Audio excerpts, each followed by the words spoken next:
Hi, everyone, and welcome to another book review. I know it's been quite some time since I've done one of these, but I promise I have been on the grind. It's just that some of the books that I've been reading lately didn't find interesting enough to warrant a book review, and I actually abandoned the one or two of them.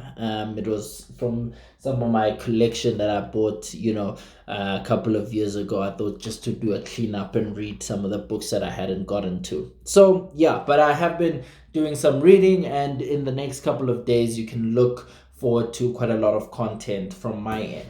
But today, let's talk about Kobe Bryant, of course, the LA Lakers and NBA legend who unfortunately passed away earlier this year in an airplane accident. Very, very tragic occurrence, and the basketball and sports world in general was very shaken by the untimely passing of this sports legend. And in this video, I really want to talk about some of the things that made Kobe Bryant a legend, and some of the principles that have propelled him to the highest level in the sport and the highest level in history. History will forever remember, the greatness that was Kobe Bryant. Now, I have to mention, that even for someone like myself who's not that into basketball, I'm very glad I became a fan of Kobe Bryant a year or so ago,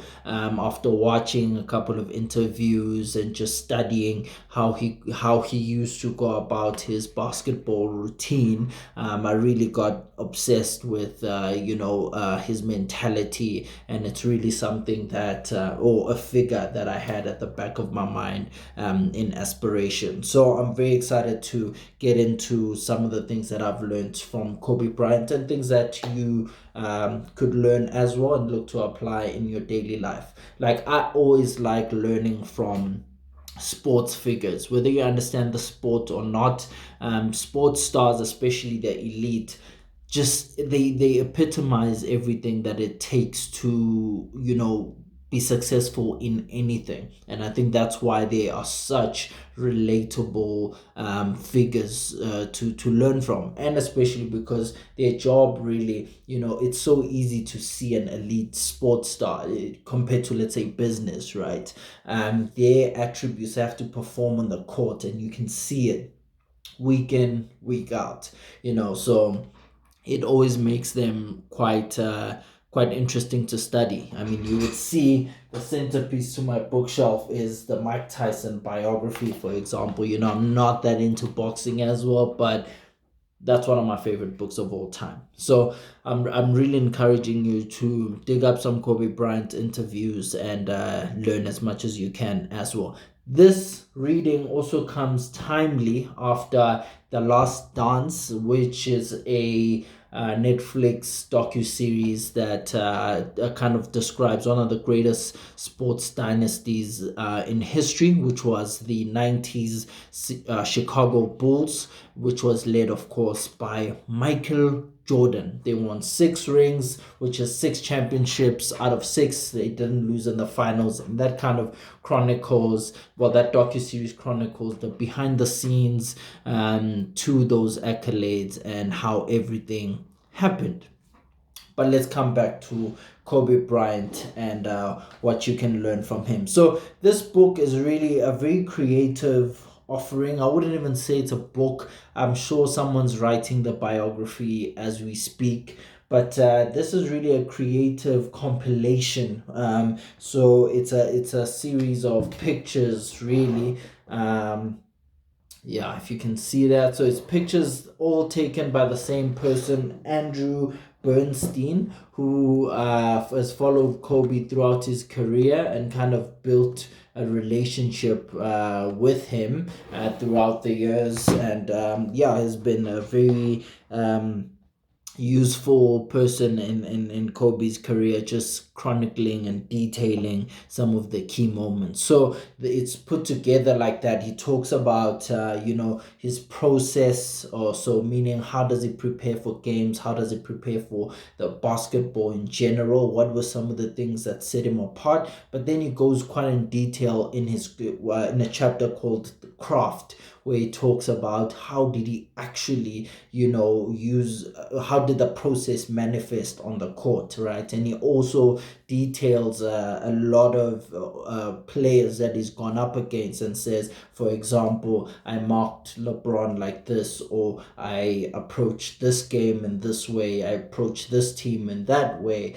So it's very basketball, focused in that sense. And I think if you're a basketball fan, you will absolutely enjoy it way more. But that's not to say, if you're someone that's not into basketball like myself, you can't appreciate, the greatness in those lines, and in the journey that Kobe Bryant successfully walked. Now, let's get to some of the learnings that I've gone through. I mean, first of all, I'll say, that this book, and again, the way it's just compiled, the creativity behind it, it just shows how multidimensional Kobe Bryant was. And I would say he's a lifelong learner, because, I mean, even after he retired from basketball, he released a short film called Dear Basketball that went on to win an Oscar, right? So now imagine that. Usually, sports stars struggle after retirement. Some of them go broke. A lot of them go broke. And a lot of them are not that useful, or don't manage to be that useful outside of their respective sports. So, what I mean by that is, maybe they'll coach the sport, or they'll go on and be, let's say, a TV pundit in the sport and things of that nature. So it's very rare that someone manages to put behind, let's say, their sports stardom, and really just look forward and restart in another industry. And this is what Kobe Bryant was well on his way into doing. And it's really unfortunate that we couldn't kind of see the natural end to that journey. So yeah, that's the first thing I'll say. Very artistic, very creative, and very much a lifelong dreamer. And one of the things that I also took out of the book is his curiosity for the game, and his curiosity for things that he loved in general. This is very important, and I think it's almost a basic principle in the journey of someone trying to do anything great. You have to just be curious and want to learn more. In the book, he speaks about the questions that he asked even a Michael Jordan, how he counseled a lot of the former greats, wanted to learn specific things about what made their game amazing, and how he can then kind of take that and use it into his game. A lot of people that played and studied Kobe often said that, he would ask you a question about, let's say, how do I put this into my game, but then you would see that in the next game, or in the next practice, he's already putting it into play, and he's trying and this, and he's trying that. So he was really a very difficult opponent, because he could change things up in any given moment, and he was very keen to do so. So that's curiosity, and then there's routine, right? And I'll tie this in with his family orientation. Kobe had an incredible routine, right? He speaks about in most of his interviews just how he would wake up at 4 a.m., go lift weights, and that's before practice. And he would still get to practice before everyone else, right?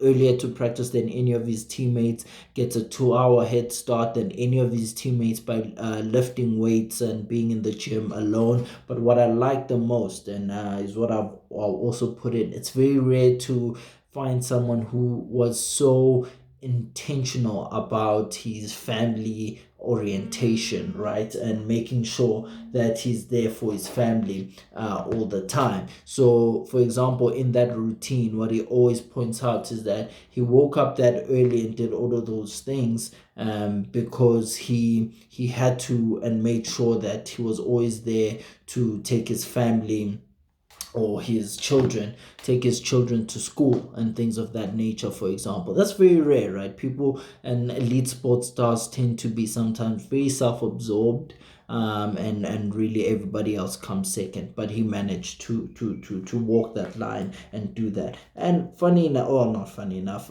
because it ended up being a tragic end, but that's what got him into investing in helicopters as well, because what you do is after the morning practice, he would also then stay behind to work on, let's say, shooting, or whatever he felt needed some sharpening up. So that's after all his colleagues have gone home, or whatever. So he would work on that until around mid-afternoon, just in time now for the kids to come out of school, and he would make sure that he's the one who picks up the kids. And he talks about quite often how that was very important to him because he couldn't be there most of the time. He had to play games. Sometimes it's out of town, sometimes it's boot camps out of town, and so on. And so he had to at least show up, even if it's for that 20-minute drive home, for the kids. And so he really factored all of those things into his routine. He really just found he made it a point to find creative ways to fit his hectic work schedule, but also putting family on also that high priority. He would rather not sleep, rather put his body under immense strain, but his family and his game never suffered. And I mean, that's as just someone trying to do this thing, whatever it is that you're doing, to the highest level. It doesn't get any better than that. It really is so inspirational, to hear that from someone like him. So yeah, and then his obsessiveness and his mental toughness. Like if you read through Kobe's career, there's so many injuries that he suffered. One that was also probably the most intense was rupturing his Achilles heel, which is insane. Achilles should be a career ender for most people. This guy, tears an Achilles in a game. He feels that, okay, this is probably the Achilles. This could be it. He doesn't get off the court immediately, so I think he was fouled. He still stands on that foot and takes the free throws, right? So the free throws coming from the foul, he hits them, then he walks off the pitch. No, he's not carried out, he's walking off. And in an interview, was also detailing just the thoughts behind that, how he just, again, coming back to that mental toughness, to say, I'm not going to allow myself to get carried off a basketball court and that being it for me. No, I'm going to, when I come out of this game, I want it to be on my own 2 feet. And I mean, that just speaks to Mamba mentality on another level. So yeah, that was just how mentally strong and obsessive Kobe Bryant was. And I mean, another thing as well that I found is his preparation. It really has to do with the whole 10,000 hours rule. This guy, he, as part of his key preparation work, he would watch tapes, the tape of his game, but also his opponent's game, and he can go into so much detail into what that guy's weakness is, what this one's weakness is, blah blah blah blah. So his strategy is really was informed by a lot of hard work in the background, not just talent and basketball acumen. So a lot of 10,000 hours put in there. And if you're lucky enough to see some interviews that go a little bit deeper, he also speaks about how even in high school he had a good understanding of who the great players were in the United States, and he kind of tracked them as the years went on. So even coming onto the league, he was so prepared and so used to doing his homework on everyone that it made it easy for him to progress. And he actually says this. He was once asked, how did he find the transition from into pro basketball? Now, remember, Kobe Bryant started pro basketball when he was 18. He didn't even go to college. Straight from high school, he went into pro ball. So he was very young. But he said his answer was incredible, right? He said it was very easy, right? And his reasoning blew my mind even more. But I agree with it, and I've seen it happen as well, even in our corporate setups. He said this. He said it was extremely easy or easier than high school, because in high school, everybody wanted to impress and get better and outstand the next person. But when you got into the pros, he found that a lot of guys fell off because they started making money. They almost felt like they've arrived, So a lot of guys stopped working like really hard, like stopped really pushing themselves. They just did enough to, yeah, keep playing, play at a high level, but no, not a lot of them wanted to be the best. Not a lot of them wanted to chase the goats like Jordan and Magic and all those guys. People are just complacent. And what that does is it opens up a gap and an opportunity for someone who's really motivated and really trying to reach their full potential, because you are able to almost run and develop and everybody's just watching you do it. And I think that's true. I remember once telling someone or some people, some mentees of mine, and they were asking, how do you balance working and reading so much and all these things, right? And I gave them some simple analogies. When I was in university, like, quite a lot, like I think I'm a night owl, I guess. I enjoyed studying late. So part of my routine, sometimes a lot of the time I'll skip class, study at home until about 6 p.m. So I'd wake up, skip some classes, and just study by my own. But when it comes to like 6 p.m., when everyone was leaving campus, I'll then go into campus, right? So I'll take a bath, take my energy drinks, whatever, go into the library and had maybe a 6 hour session. I would usually leave the library just after 12 o'clock or just before, and then walk home from there. That was kind of my preferred routine. And then what I was telling these guys was, is that I did that for years, for about 4 years at university. I could do that now, and I had no money, right? Actually, you given $600 or let's say 1,000 max by your parents to, for the month, and I made it work. So I'm thinking, it's so easy now because it's like I have my own place, you're working, you're making money and all these things. What what's standing in the way of me doing exactly what I used to do then now? It's actually easier now, because back then you have roommates, you're coming back home, this guy smoking hubbly, drinking, he's got maybe his friend or his girlfriend there, you don't have control over that. Now, luckily, I've built myself up to a point where I have my own place, I have my own car, like, so why can't I put in just as much work, actually even more, than I did back then? So those are the type of thought processes I go through. And when Kobe said that, it resonated with me directly, because I see it as well in my own colleagues. I'm like, most of them are soft, to be honest, people just don't want to work. Like, you used to, when you were getting your degree, you could study 18 hours for an exam, right? Why can't you work 9 hours, a good 9 hours anymore? It hits 5 o'clock and everyone's complaining because they want to get back home,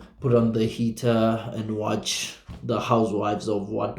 That's crazy to me. You understand what I mean? So So those are just the type of things that I really gravitated to when Kobe was speaking, and it speaks to the Mamba mentality. And it's only a few people though who can push themselves even when things are comfortable. Because you must remember, it's easy at university or when you're at college or whatever, because you have nothing, you're at the really bottom, and you're trying to get into this world that's going to start paying you and giving you all these things. But it's much harder, and very few people can still operate with that mentality of wanting it even when they have a little bit of it. Do you get what I mean? You're getting a little bit of it. You've always wanted a car, wanted this, wanted that. But can you operate at the same level you had when you were wanting it when you start getting a little bit of it? So that's a key takeaway. And if you can just take that out of it, if you can challenge yourself to that statement and really be honest with yourself and be like, yo, am I really, pushing myself to the highest level? Then I'll be happy if that's all you get out of this review. So yeah, man, this collection of words, collection of pictures is really all about the Mamba mentality. It's about how to raise your game, how to operate at an extremely high level, and how to really reach for the stars, man. And so yeah, I'm sure the biography is gonna come soon. I'm sure someone's working on it. But this is really a great collector's item as well. I have a similar book to this by Jay-Z, where he just has a lot of pictures and some lyrics from his songs, and he just kind of fleshes out those lyrics. What was he thinking when he wrote them, and what do they mean to him, right? So